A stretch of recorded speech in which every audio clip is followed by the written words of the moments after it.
Hey, welcome to That One Time, the place for unforgettable moments and stories worth sharing. Funny, touching, surprising, just like life itself. Grab a seat, get comfortable, and let's dive in.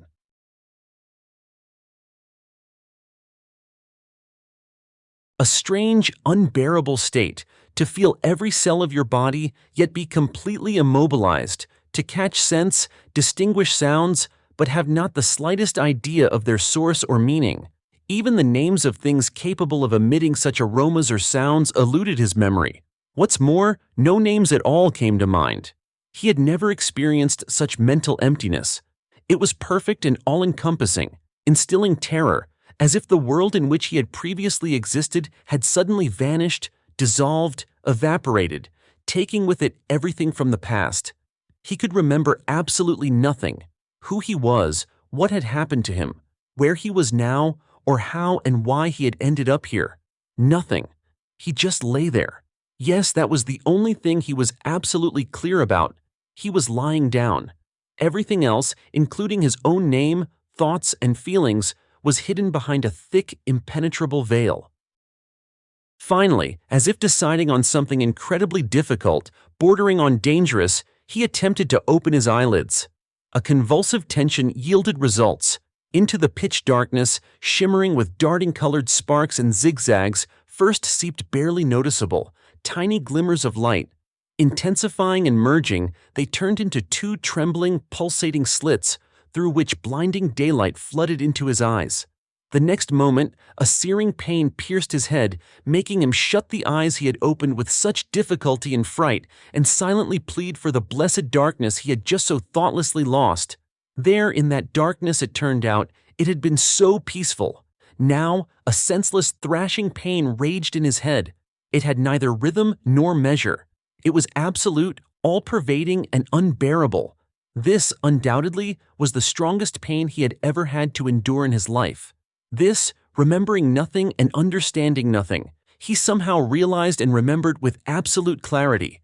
He let out a muffled, piteous, desperate groan, and a moment later felt it. Not just one sweat-soaked, matted strand of hair lifted itself, and then something cool and gentle settled on his forehead. And this touch was wonderfully pleasant and soothing. It, as it turned out, instantly eased the unbearable pain, carried away a part of it, and the hammers, saws, and needles raging in his head suddenly began to lose their sharpness and weight, to diminish, to disappear. His convulsively flared nostrils inhaled a light, barely perceptible aroma in which notes of something fresh, slightly tart, sparkling, simultaneously long familiar and completely unknown, were intricately woven.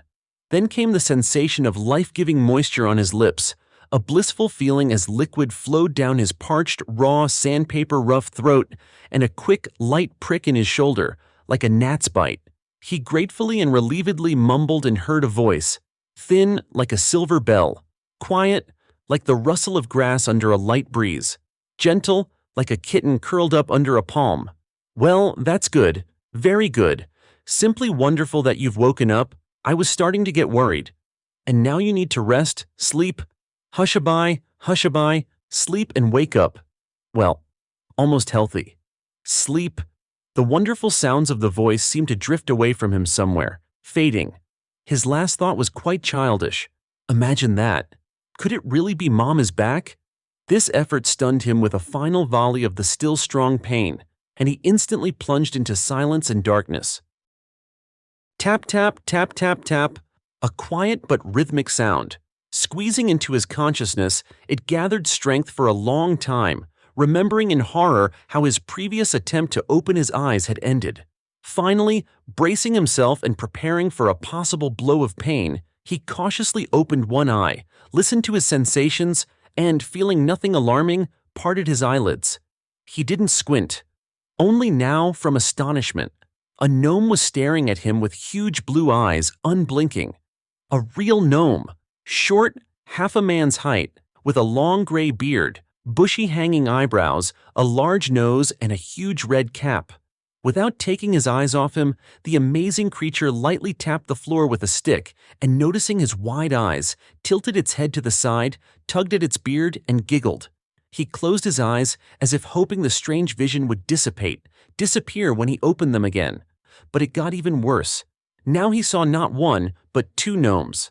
This one was slightly taller, or perhaps the bright blue cap was simply larger.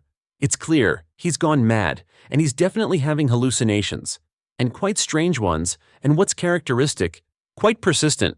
The phantoms not only showed no intention of disappearing, but on the contrary, began to circle around him with sounds resembling a very familiar tune. Apparently, attracted by these strange calls, a third gnome joined in, this time in a bright yellow cap. Yes, it's all clear. I've gone crazy, he thought, surprisingly calmly, watching the round dance of colorful caps with some pleasure. Well, at least I'm going crazy cheerfully, with songs and dances. And I could have been losing my mind in the company of some scary spiders, for example, or skeletons. And here are such sweethearts. And they sing wonderfully. What are they humming? Something very familiar. Long forgotten. Although it's impossible to forget. Oh my God, it's A Little Fir Tree Was Born in the Forest. Of course. He smiled with difficulty, crookedly, and moved his lips, involuntarily repeating the words of the children's song. All right, quickly, shoo, all of you. He heard a voice. He recognized it immediately. It was that same soft, silver whispering timbre that had made him feel so peaceful last time. True, it wasn't whispering now, but contained angry, ringing notes of irritation, clearly intended for the mischievous gnomes. In response, there was a chorus of stubborn snuffling. You are not to go into this room. The voice came from somewhere to the side, and he couldn't manage to see the speaker. He was still afraid to turn his head. But this is our room. We have our things here. And I need to get under my bed. Anyway, I need to. And did you see the markers? And I don't want to sleep next to Leo anymore. You know what he does in his sleep? I'll tell you in your ear later. A clamor arose. We'll sort it out later. And now, hold hands and form a train out the door. Quick, came the reply. The gnomes obediently grabbed each other's clothes. The one in front, with full responsibility for the mission entrusted to him, dragged the colorful train away. Watching them leave, he tiredly closed his eyes. It seems I need to learn how to distinguish reality from visions, and at the same time, come to terms with the fact that fairy tale creatures are calmly hopping around me, singing songs familiar to any child from early childhood. How are you doing? A voice asked above him, and he again felt the thin, slightly tart scent of freshness. Oh yes, you're doing great. You can look here at the tip of my finger. Good. Now I'll move it. Don't take your eyes off my finger. Good. Yes, more. Look at the finger. Why can't you? He really couldn't. But not because his eyes refused to obey him, not at all. He simply didn't want to take them off the face bending over him. A fairy? A mermaid? Who was this? What an amazing creature stood beside him, so close that he could see the thin bluish vein on her temple. What, a vein? So she's human? No, it can't be. There are no such creatures among people. People, they are rougher, denser, wider, heavier, louder. They are covered in thick skin, covered with hairs, they have bright, fleeting faces, and they constantly show their teeth in unnecessary smiles. By the way, she could well be a representative of any of the listed fairy tale races. After all, she had just chased out a whole crowd of gnomes. So why shouldn't she herself be a dryad or a sylph? After all, he had already come to terms with being in some strange, frozen world. Her face, as if outlined with jewelry-precise calligraphic strokes, high, sharp cheekbones, almost straight eyebrows sweeping towards the temples, a small nose, delicately outlined lips, pale, matte transparent skin. Everything in this face was inexpressibly subtle, graceful, light. It seemed woven from mist, from haze, and if you blew harder, the face would melt, disappear, just as fantastic figures, clearly discernible moments ago in the swirls of clouds, disappear. She was not a beauty of the kind whose image imprints itself on the mind once and for all, and yet it was impossible to forget her, like a sunset or the blooming of a cherry tree, and impossible to hold her close, just like the scent of a flower or a fading evening ray. And yet there was something in this face that firmly held him on the ground, prevented him from carelessly and frivolously disappearing. Her eyes, huge, gray blue, However, he wouldn't vouch for their color. It was possible that this amazing creature could easily change their color at will. Well, there it is. Just now they were gray with a blue tint, but a few moments later they darkened and became the color of dark pearls, probably because their owner frowned in confusion. But apparently, the worry was unnecessary. Her forehead smoothed, her lips twitched in a slight smile, and now her eyes shone with warm, joyful blue aquamarines. Her eyes were wonderfully expressive. In them was sometimes anxiety, sometimes a mischievous grin, sometimes a quiet, calm sadness. They laughed and cried, rejoiced and grieved, joked and questioned. And for all this, their owner didn't need to open her mouth and speak words, shed tears, frown or smile like other people. He tore himself away from her face with difficulty and stared at the tip of her thin finger with a short oval nail. "Can you hear me? Hello?" She leaned over his face and looked intently into his eyes. This made his breath catch and his throat tickle. "Look at me, like this. Good. And now again. Look to the right, now to the left. Good. Well, doesn't seem like it." She mumbled something in her elven, human. "Pupils are calm. Temperature is normal, no nausea, eye movement is painless. Let's assume we got off with a slight scare." "Yes." He nodded happily. Not understanding a word of what she said, he would have agreed without hesitation to anything right now, just so she would stay near him as long as possible. It suddenly became completely unimportant to him where he was, what was wrong with him, even unimportant who he himself was and why he couldn't remember it. If all this was the price for meeting these incredible eyes, with the elusive light smile, slightly anxious, pale, thin lips, with hands smelling of green leaves, lemon juice, and rain, well, for such a price he gladly agreed. And then the fairy surprised him. With strong, skillful, not at all ethereal hands, she unexpectedly lifted him by the shoulders and shoved a pillow under them. "Well, now you need to eat," she said. After these words, so simple and earthly, he finally came to. Until this second, he had been as if in a trance, in some enchanted state, helplessly observing the amazing phenomena passing before him. And now the hypnosis was over, and immediately his head, ribs, leg, and for some reason his bandaged fingers on his right hand began to ache, throb, and twitch, and his stomach rumbled so loudly that she listened in surprise and nodded understandingly. A few minutes later, he was savoring, burning his tongue, amber chicken broth with specks of fragrant herbs from a large mug, probably some kind of magical potion. Then there was another light and quick prick in his shoulder, after which the pain, which had been trying to snatch the mug of broth from him, quickly began to subside. "Well, that's good. Now you need to rest, and then we'll talk," she said, her eyes shining cheerfully. It seemed his appetite, which frankly little could affect, pleased her. She helped him lie back down, and dimming the brittle winter bright day, drew the curtain, although it seemed to him that she did it with some kind of magical gesture. "Tell me." He raised himself, fighting the sleepy stupor that was quickly overwhelming him. "The gnomes. Were the gnomes really, actually gnomes?" She turned and laughed as if scattering silver bells. "Yes, the gnomes were real." "Good," he whispered to himself. So everything else was real too. So she was also real. With this comforting thought, he fell asleep. His third awakening was simpler, much more pleasant than the previous two. He lifted his eyelids without even remembering the fear of pain, and immediately began searching for his fairy with his eyes, as he mentally called the striking creature that left a disturbing charm. Disturbing because he still understood nothing and for some reason did not want to start understanding. He seemed to be suspended between his past reality and a new, unknown one, and frankly, he didn't want to go back. Perhaps she sensed that he was awake and appeared. Yes, she didn't walk in, but appeared, as if woven from air. "Good morning, afternoon, evening," she said, looking intently into his eyes. "Excellent sleep, one might even say outstanding." She pulled up a chair and sat down. "Well, let's talk." She tilted her head to the side. "Do you remember anything?"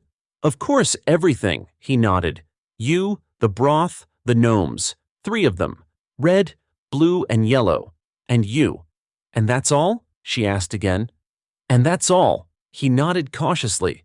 How could he explain to her that for some reason he didn't want to remember anything else when he had her face, the scent of freshness from her thin hands, and the funny, airy song about the fir tree? Well, all right, let's start with the simplest. She was relentless. What's your name? My name? He was surprised. It turned out he had forgotten that every person simply had to have a name. My name is… Something was on the tip of my tongue, and it's gone. I don't remember, he shrugged apologetically. I don't know. Well, isn't that a problem? And I don't know either, she sighed. You see, you didn't have anything on you. No documents, no phone, no card, simply nothing that could help us understand who you are, where you came from. Maybe you remember a name, an address, a phone number, anything at all? No. From the looks of it, you have amnesia. Temporary, let's hope. Don't be scared. She looked at him doubtfully, obviously seeing no hint of fear on his face. It happens, quite often, with head injuries, concussions. You need to rest well and try to remember yourself. How did I end up here? At your place? He asked, although he very much wanted to say, with you. Listen, she smiled. It feels awkward using you like in a job interview. Let's switch to we, okay? Hey, what's wrong? Are you feeling bad? Dizzy? She asked anxiously, watching his strained face. Yes, something's wrong, or rather, about to be. How awful. How could he admit to the magical fairy that he was starting to be tormented by the most earthly prosaic need? What was he supposed to do now? He looked at her with a shy plea. Ah, I understand. She nodded calmly. Well, get up, let's go. You're not as unable to walk as you might think. By the way, all the more reason for us to switch to we quickly. Such matters are easier to resolve between good comrades, aren't they? He didn't even notice how, to the sound of her silver voice, he found himself awkwardly standing on his feet, tucking his tightly bandaged limb under him. Just a bad sprain, she explained, following his gaze. She slid under his arm with a quick, flexible movement. So they hobbled to a place which, to his surprise, turned out to exist not only in the homes of mere mortals, but also in the dwellings of fairies. There he looked at his reflection and recoiled in fright. From the cracked corner of the mirror, a gaunt type with dull, sleepy eyes, a scrape on his forehead slightly covered by tangled hair, and a considerable 3-day stubble stared back at him. Aha, looking good. His hostess nodded cheerfully. But I have to admit, it somehow suits you. We even gave you a nickname, the Noble Night Robber. The boys think you fought bravely, but couldn't withstand 100,000 enemies. Well, don't worry, you'll get stronger soon. I'll give you a razor and a comb, and you'll be clean-shaven, decent, and boring again. He really wanted to ask who we were, what boys she was talking about, and why being clean-shaven was boring, but he didn't dare. Well, she said when he was back on the bed. So, you don't remember anything? All right, then I'll tell you what I know. Maybe some memories will surface, something will suddenly come to mind. Okay, by the way, my name is Victoria. Vicky. This is my apartment, so you can stay here as long as you need, completely at ease. And so the fairy tale fairy, the enchanted creature, turned into a completely real young woman named Victoria. But his involuntary inner tremor at the sound of her voice, the scent of her hands and hair, at the sight of her eyes, that didn't disappear, but only grew stronger with joy at the thought that all this belonged to someone who wouldn't vanish or deceive him. Half an hour later, he was thoughtfully fiddling with the edge of the fluffy blanket, going over everything he had heard from Victoria in his mind. She had found him on the street, near her house, late in the evening, lying in a snowdrift, in just a shirt and jeans, beaten, unconscious. Asking a passerby for help, she had dragged him to the emergency room. They were asked to leave. He had no documents. And yet, at her requests, demands, pleas, and threats, they had brought him around, bandaged his head, leg, and fingers. To the clinic? I don't have the means. Sorry. So I brought you to my place, put you to bed, and then you know the rest, she finished simply. But don't worry. I'm not a doctor, but at least I can provide you with first aid and proper care. After all, I have 5 years of medical school behind me. She sighed lightly, lost in thought for a moment, but then, as if catching herself, smiled easily and brightly. You'll rest for a couple of days. Maybe you'll remember something. And anyway, you need to get better quickly, because New Year's in a week." Something stirred, shifted slightly, moved in his head, but then fell silent again. "I see. So you live here alone?" he asked cautiously, still unaccustomed to using the informal "you" with her, posing a question very important to him. What if everything collapsed now? What if his fairy had a legitimate fairy partner? Maybe he was just away on a business trip or out for a couple of days on errands. "Why alone?" she chuckled, and his heart ached with longing. "Completely alone. Although, to be honest, sometimes I really dream of solitude, even for a short while. You've already seen my company. That's how we live, the four of us. With the gnomes." "You live with gnomes?" he asked, stunned. "With three?" he clarified. For some reason, the funny ambiguity of his question hung in the air, and suddenly Vicky began to shake with quiet laughter. He looked at her in surprise, smiled uncertainly, giggled, clutching his ribs against the throbbing pain, wincing and groaning, and burst out laughing himself. "Aha, that's the kind of Snow White I am, though slightly shortchanged by fate," Vicky laughed, finally transforming into a charming, earthly woman. "I only have 3 gnomes, not enough for a full set." Calming down, wiping away the tears from laughing, Vicky hit him with an incredible fact, completely out of character for her. It turned out that the gnomes were, of course, not some fairy tale creatures at all, but children, little ones. Twin boys George and Leo, aged 5, and Victor, who was the same age. And when he first saw them, they were trying on costumes prepared for the New Year's party at kindergarten. That's how his delirium amusingly dissipated. "Wait, I don't understand. If George and Leo are twins, and Victor is their age, shouldn't they be triplets?" He tried to understand why the news that Victoria had 3 children didn't shock him at all. Perhaps because everything about her had to be unusual, not like other women. Even if she was earthly, and had a wonderful but quite ordinary name, and had even studied at university once, like mere mortals. Still, she was a miracle, extraordinary and incredible. She had 3 little ones. Well, that too was a miracle. "Why necessarily triplets?" Vicky smiled. "Not necessarily. There's a riddle for you. Lie there and ponder. Very useful in your condition. All right, we've done the bandages, you've slurped up the soup, I gave you the shot. Now sleep." He quickly reached out and took her thin hand, still smelling of that same melody of green, coolness and freshness, and pressed it to his lips, and gasped in astonishment.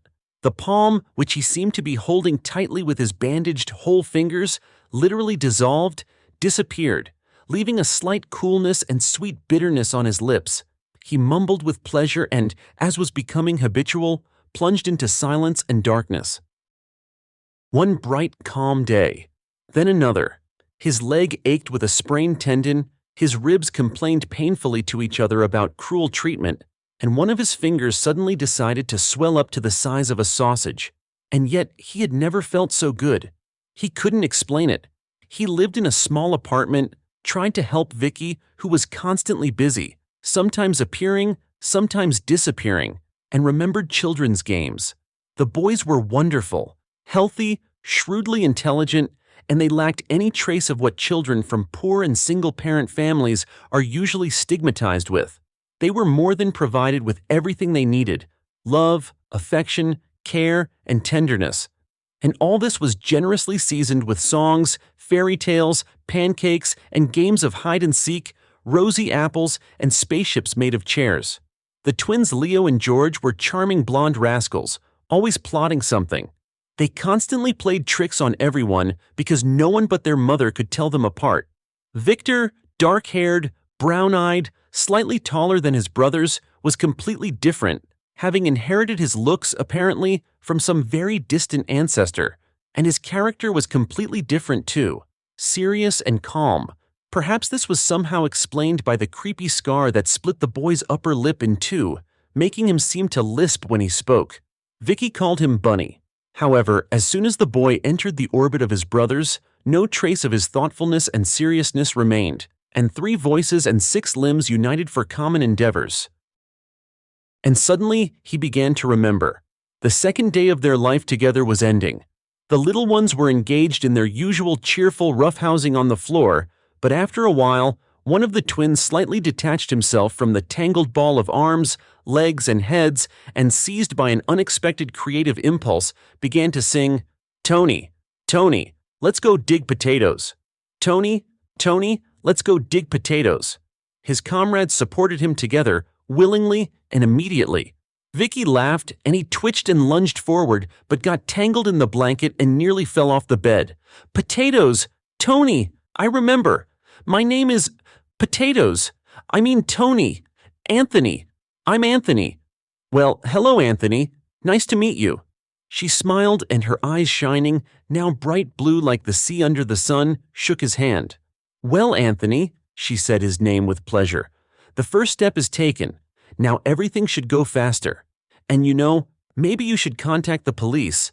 They're probably looking for you, worried." Although she involuntarily glanced at his washed and ironed, but frankly worn-out jeans and shirt with a collar frayed to threads. "Yes, I understand. I'm tired of you. Of me. I'm sitting here, eating you out of house and home.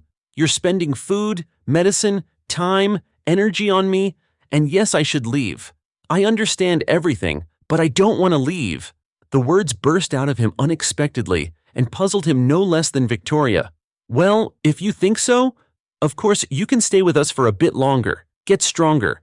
Frankly, I'll be glad if you stay for a couple of days. We have runny noses here, as always, all three of them together.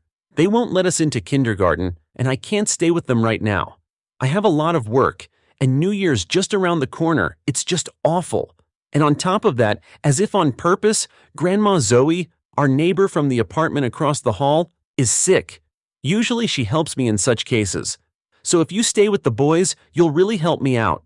Oh my God, finally he could be useful to her in some way. He suddenly wanted to fall to his knees, kiss Vicky's hands, and thank her for the honor of helping her.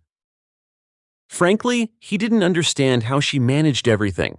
Early in the morning, she would run off somewhere. By lunchtime, she would bring back a pile of colorful paper, frames, folders, and humming something under her breath, would cut and glue with enthusiasm.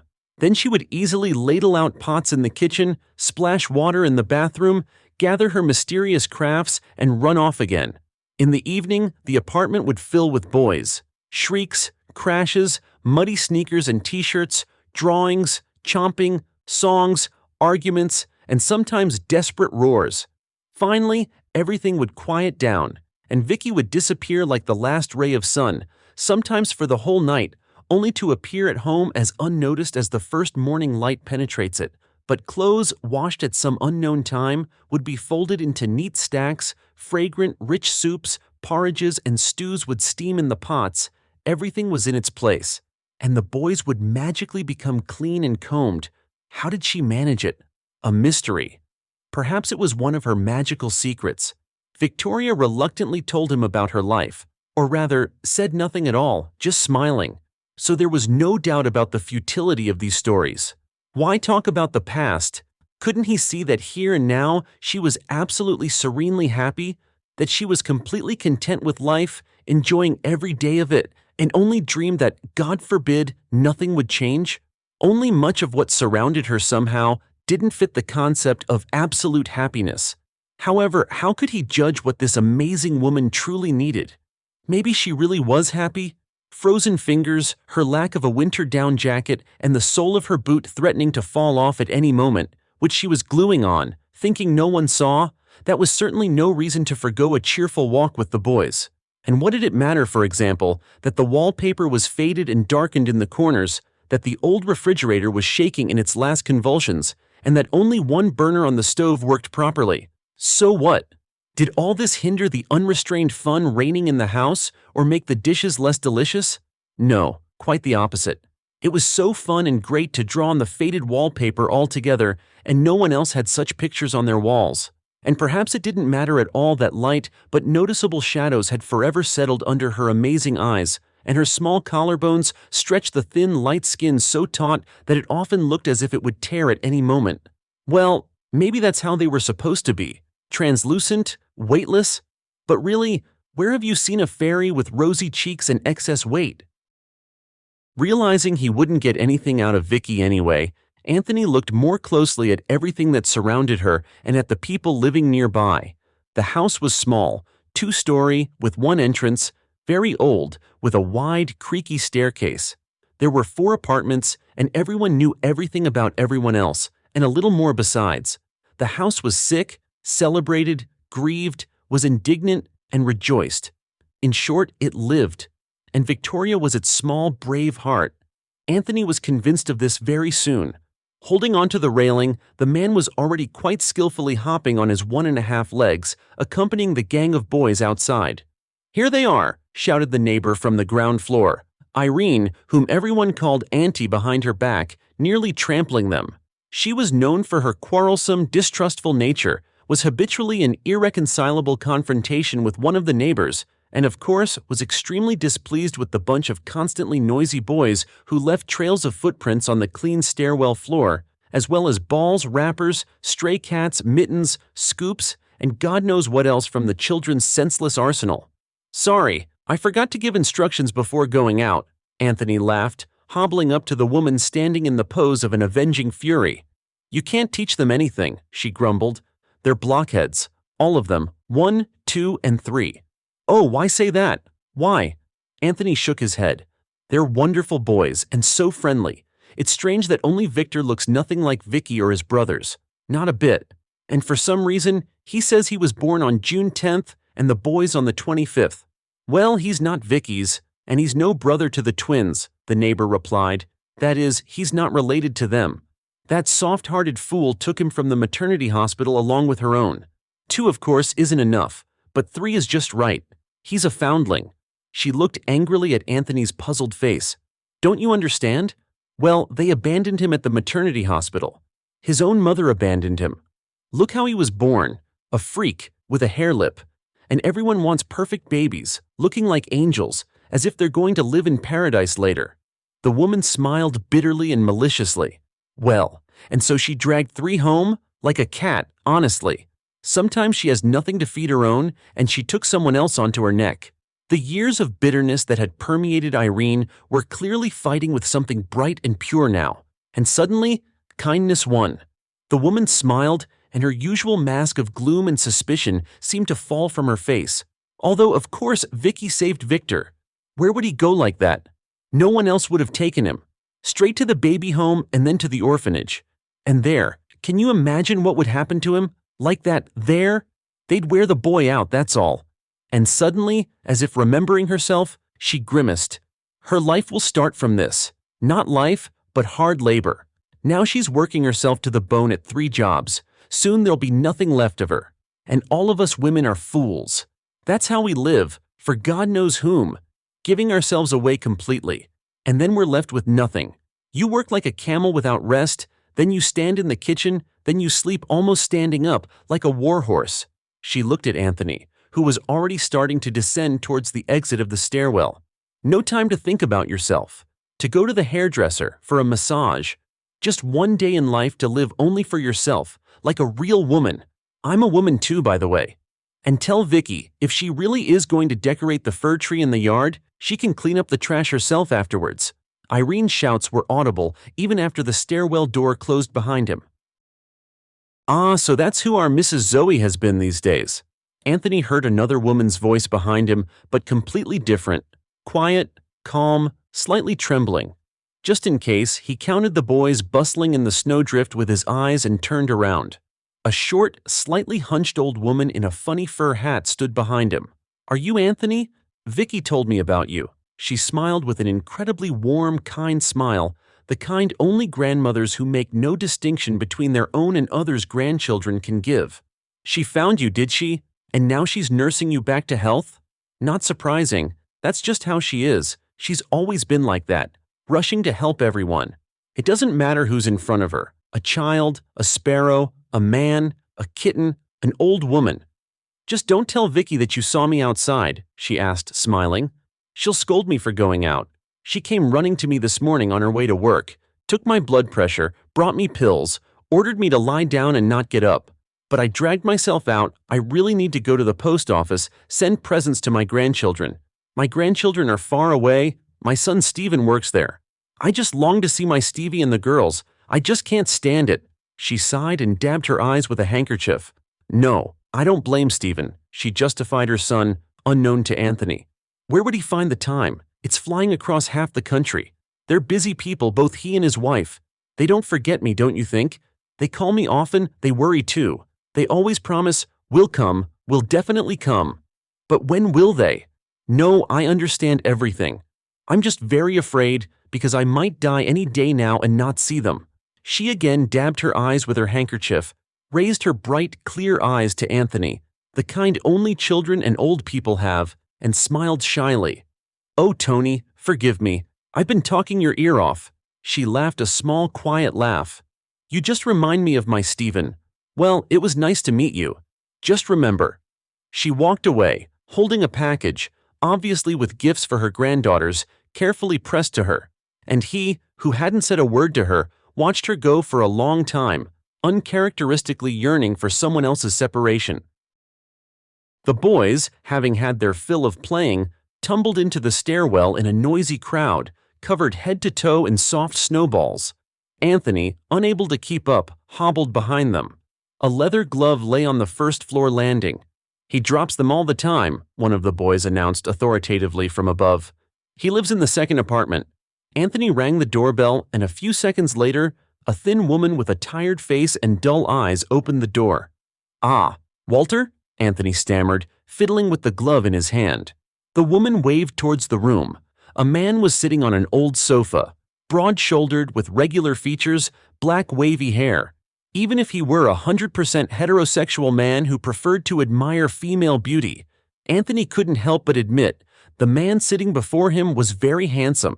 He didn't belong here, among the faded wallpaper, old furniture, and dusty stale air.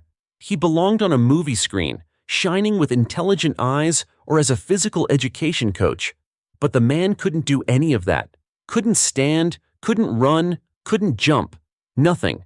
Because his legs, helpless, unnaturally thin, and deathly still, pinned him to the cracked, long unpainted floor more securely than multi-ton shackles. He raised his head and smiled. "Again?" he said. "No, really, I'll ask Mom to sew on an elastic band." "You walk, but in a figurative sense. That is, you ride. You used to ride." "What about a wheelchair?" Anthony asked cautiously. "It's called a wheelchair," the man said without self-pity and with a habitual, long-standing, therefore calm pain. "Even without a leg, I still have privileges. I can sit in my chair even in the presence of the head of state." No matter how bitter he felt, he couldn't help but smile and laugh. "Vicky came up with that for me, you know, it helps. And anyway, if it weren't for her, I might have… well, never mind. And I do have a chair, yes, it's over there." Walter waved towards where a pile of metal on wheels was stacked. "My old one. It's been repaired 10 times, and it's useless. It keeps breaking. And a new one is very expensive, and you have to wait for a free one. So I just sit here, waiting like a miracle from Santa Claus." The beautiful young man's words, sitting helplessly trapped within 4 walls, carried such a sense of hopelessness that Anthony lowered his eyes. And when he raised them again, he blinked in surprise. A painting hung on the wall. At first, Anthony took it for a painted city landscape, a narrow street between old houses, a wet pavement reflecting the yellowish light of streetlights, and a single thin human figure. And suddenly, Anthony straightened up and looked more closely. The painting seemed to come alive, to stir. He even thought the little figure took a small step forward. Was he having hallucinations again? He looked back at Walter in a panic. Walter nodded and smiled. Anthony walked closer and gasped. The painting was 3-dimensional. The houses seemed to stand out from the frame, like real ones, and it seemed that light would soon turn on in the windows. A streetcar would turn the corner. There were the rails glinting between the houses, and the figure would jump in place and hurry about its business. Scientifically, it's paper toll, a technique for creating 3-dimensional pictures, Walter explained to the astonished Anthony. And simply put, it's Vicky's little miracle. It's her painting. She gave it to me a long time ago. I just look at this street, and sometimes it seems like I'm walking on it myself, breathing the air after the rain, afraid of getting hit by a streetcar. My God, what happiness it is to be afraid of getting hit by a streetcar. Ah, never mind. He decided to change the subject. How is it? You've been staying at her place for several days and haven't seen any of her paintings? Although yes, she doesn't keep them at home, as she once said, she's afraid of falling into self-admiration. How can she have nothing left? She just makes them and sells them right away. She needs money for the boys, for all this charity of hers. And she also works shifts at the hospital, washes dishes in a restaurant. And I just sit here. Walter pulled the pitiful remnants of his legs towards him and smiled. Can you imagine, she said to me once, Wally, I've calculated that to buy you a new chair, I only need to make 86 paintings. I've already made 10, the rest is just a trifle. Isn't she a fool? A few hours ago, Anthony had already heard Vicky called a fool. But then the shrill female voice had seethed with misunderstanding, disbelief, and bitterness, so the word had come out poisonous, sticky. Now the crippled young man said it softly, gently, carefully, and it sounded like a tender, touching, timid confession. Are you leaving soon? Brown-eyed Victor looked at Anthony seriously, intently. Tired of me, huh? The man nodded playfully at the boy. Getting in your way here. Yesterday I accidentally ate George's apple. No, it's just, I love them very much, apples. Since I was little, I always ate several, even with the core. Anthony froze. Something inside his head powerfully lunged, jumped, like a fish thrown onto the shore, trying to get back to where everything is familiar and understandable. But losing strength, it fell silent again. It wasn't George's apple, it was mine. Actually, he ate his right away. What does that matter? He heard Victor's voice and looked at the boy bunny in confusion. I'll give you all of mine. The twins will give you theirs too. Just don't leave us, at least until New Year. Why? Anthony was amazed. I'm no use to you. Mom just doesn't cry anymore, Vic explained patiently, and frighteningly so because of the seriousness in his eyes. Well, since you came to us, she hasn't cried once. She thinks I don't see and no one sees. But I do. And on New Year's, no one should cry. Everyone should be happy. Like us. Like me. Victor said the last words confidently. The little boy, born to be disadvantaged, held his head high, boasting about something he couldn't possibly have by definition. Happiness. Vicky. Anthony looked at her. This smell? So fresh? What is this smell? She asked in surprise. Ah, it's verbena. Always loved it. And it scares the boys away, like mosquitoes. If I use a little too much, they start sneezing and leave me alone. Anthony, what's wrong? He swayed, closed his eyes, and clutched his head. It was buzzing. Verbena! Of course! The freshness of wet leaves and citrus. That's the smell of verbena. Mom, this is my gift, Sonny. These are my favorites. Anthony, we're breaking the contract. Deal with this immediately and personally. You're something else, Miller. 18,000 euros for a week's rest. Only you could do that. And the reports will be there. That's what's expensive. I need to change my car. Or rather, you need to change my car. Tony, stop eating apples with cores and stems. What is this, really? You'll have stomach problems. USA? That restaurant? You'll buy it out? Oh, let's go to the one where we had such a blast with those. Well, Mr. Miller, one call from you, and the delivery is ours. Oh, Tony, you finally got those watches with diamonds. How much did you pay? How much? $500,000? Well, anyway, it's fine. How can you live in this apartment? The split system here is useless. Miller, do you remember? The day after tomorrow, the whole company is flying to the Champions League final. 5 boxes booked. Phrases, whole and fragmented. Voices, engine noise, crowd shouts, computer whispers, racing car roar, mobile phone melody, clinking silverware, airport announcements. All this crashed down on Anthony like a mountain avalanche, swirling in his head chaotically, senselessly, as if trying to quickly find and occupy their lost places from a few days ago. I remember, he exhaled. I remember. I'm Anthony Miller. I'm 34 years old. I live in the center. I'm so happy for you. Her eyes shone. So happy. It's so wonderful to remember yourself. It's like you gave yourself to yourself for New Year. She laughed. So you have somewhere and someone to go back to? He nodded. Wonderful. A light shadow fell on her face and disappeared faster than he could blink. Simply wonderful.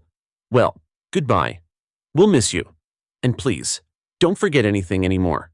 She touched his cheek more with a breath, a scent, a warmth, then with her lips, and disappeared, as dreams are supposed to. Born with a silver spoon in his mouth, that was him, Anthony Miller. The boy, the only son of a very wealthy businessman, grew up, of course, in complete abundance, provided with everything imaginable, especially after he lost his mother early. Anthony received an excellent education, polished to a blinding shine, and the position of future heir to a large company. And along with this, he received a destiny, pre-planned down to the smallest detail, from which it was almost impossible to break free. However, the path was comfortable, luxurious, and the object of constant envy from others. When Anthony turned 30, his father completely handed over the affairs of the large company to him. And along with this, the duties of the soul of the company of a group of wealthy young businessmen, convinced that everything is for sale and purchase, the only question is the price, passed to him. They sold and bought cars, companies, honor, clothes, foreign resorts, women, health, conscience, restaurants. Only Anthony suddenly began to notice that with the years the price became higher and higher, and what was bought, worse and worse. Life began to offer outright garbage, from which his head ached with longing and his heart grew indifferently cold. And then, at the very end of the year, there was a half-joking bet. When was the last time you worked in a way that wasn't just tapping on a laptop, yelling into a phone, or bossing secretaries around, but really with your hands? What can you actually do? If you took away your credit cards, your supercars, you'd starve to death in a week, one of them started. I still remember your screams on the plane that people with illnesses should fly on separate flights. When was that? And anyway, that's not what we're talking about. I can easily live without money. Want to bet? Anthony held out his hand. Bet! Exclaimed his friend. My driver's parents are just moving out of an old communal apartment. There's a place for you to live. But mind you, you give up everything. Your watch, your ring, your 100,000 sneakers, all your credit cards, phones, and we'll monitor your accounts. You won't pull out my porcelain teeth, Anthony grumbled. That would be good, his friend laughed. All right, you convinced me. Until Christmas. On our Christmas trip. Deal? They shook hands in front of a large crowd of cheerful witnesses. That's how Anthony Miller ended up on the outskirts, more like a slum than a city district, in an old half-empty apartment with leaking pipes. He honestly lasted 2 days, so to speak, on his subcutaneous fat, and then, to get food, he almost fought with stray dogs he encountered.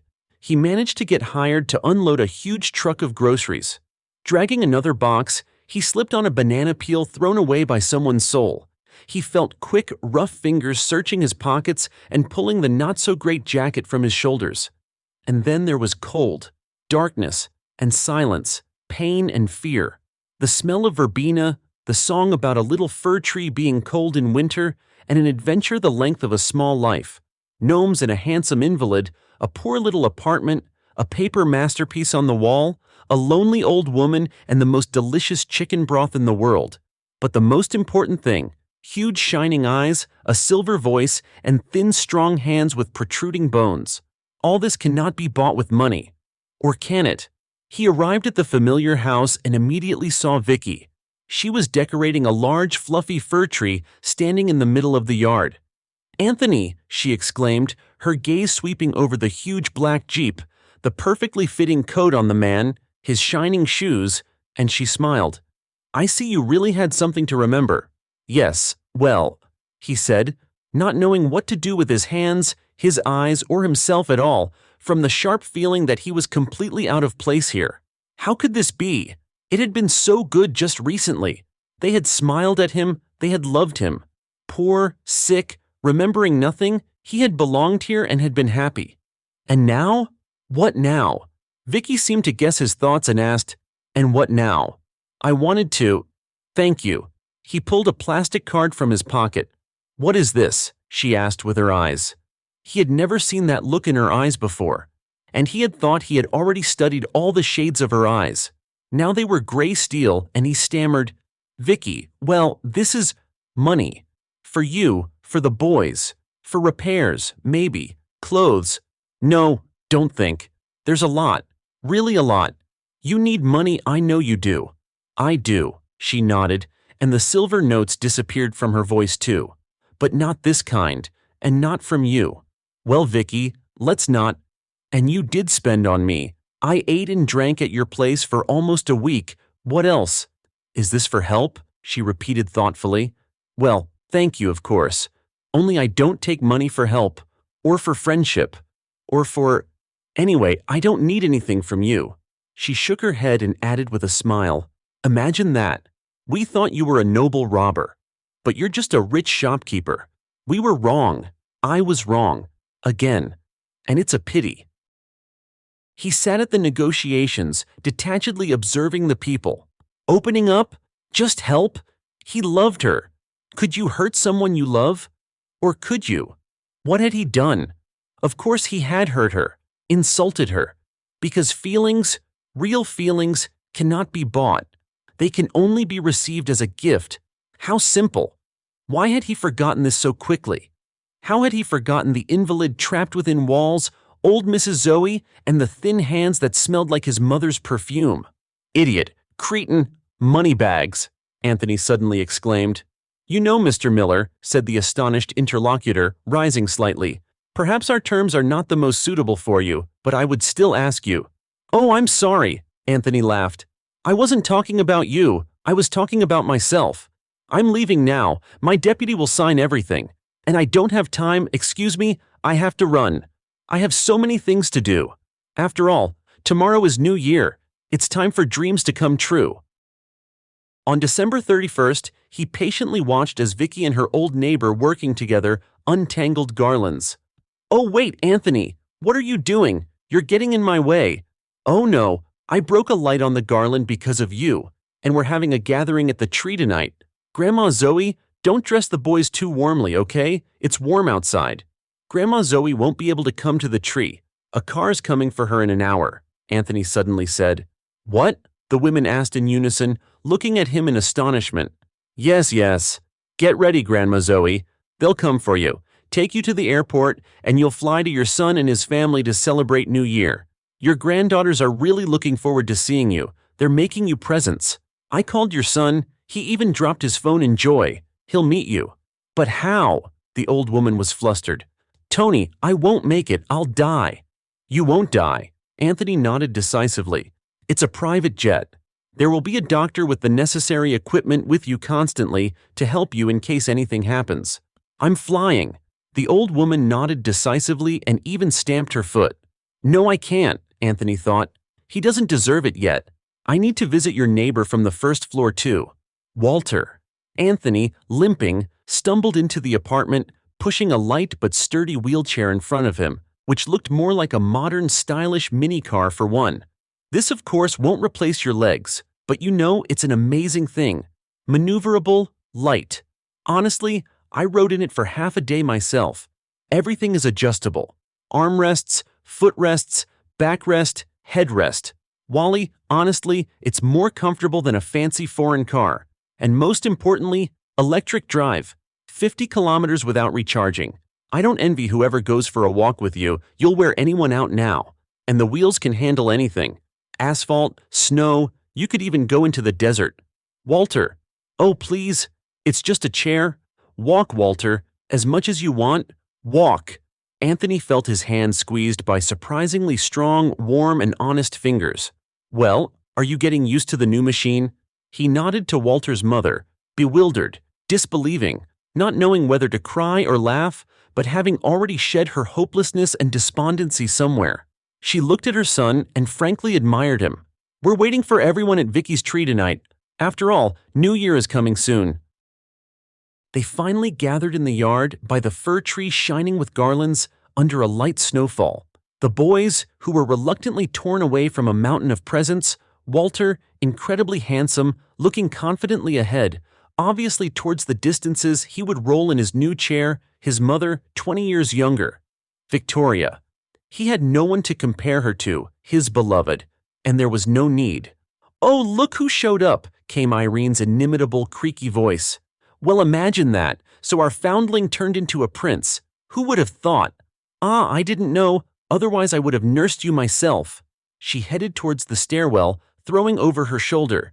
Vicky, tomorrow morning, make sure all the confetti papers are picked up. Take the prince out for the cleanup and don't forget to grab him too. Irene, wait.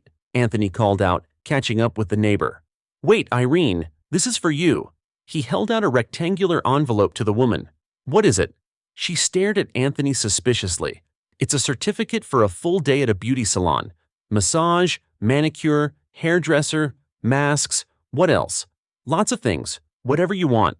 But remember you said, a whole day just for yourself, like a real woman? Well, there you go. Happy New Year." Irene looked at Anthony and Vicky, at the envelope with her beautiful female desires, at the fir tree burning with lights, and it was unclear what was glistening on her cheeks, perhaps the snowflakes falling on them and melting from the warmth. "And what did Santa Claus give you?" Vicky smiled. "Nothing yet." He shook his head sadly. "He doesn't need anything except what a certain young woman has. She just won't give it to me. Either she doesn't want to, or she can't." "She can." Her voice whispered silverly. "Maybe she wants to. Very much. She's just shy. It's all yours. And only for you. Take it. Own it. Play and rejoice. Just don't abandon it for long." Vicky and Anthony sat side by side, pressed close together, in the yard, on a bench near the fir tree. Complete silence reigned around them, and it seemed to them that there was no one else in the world but the two of them.